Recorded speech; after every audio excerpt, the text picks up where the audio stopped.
شاید به جرئت بتونم بگم پولدارترین بازیگر سینمای ایران، یکی از کسایی که توی سینما به این معروفه که همیشه پول داره. چرا میخندی؟ خوب بود، تعریف خوبی بود، حال کردم. چیکار می‌کنی با پولات؟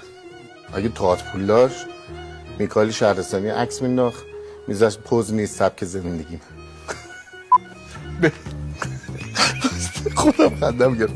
از اول بریم. بر نمیگردونه تئاتر پولشو؟ تئاتر اگه پول داشت میکائیل شهرستانی عکس میذاشت میذاشت پوز نیست سبک زندگی. تئاتر پول نداره.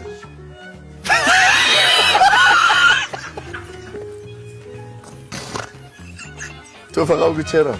من بقیش چرا؟ میکائیل شهرستانی عکس میذاشت میگم پوز نیست سبک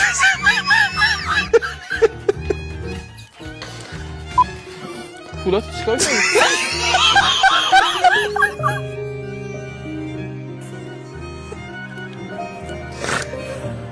پولاتو چیکار کردی سام؟ تئاتر پول نداره یعنی؟ نه یه دونه آخری. نه من ببین اولش بازیگرم. نخندیم تمام. من بازیگرم نتونم کنترل کنم که خیلی بده. آره واقعا. تئاتر پول نداره نه؟ نه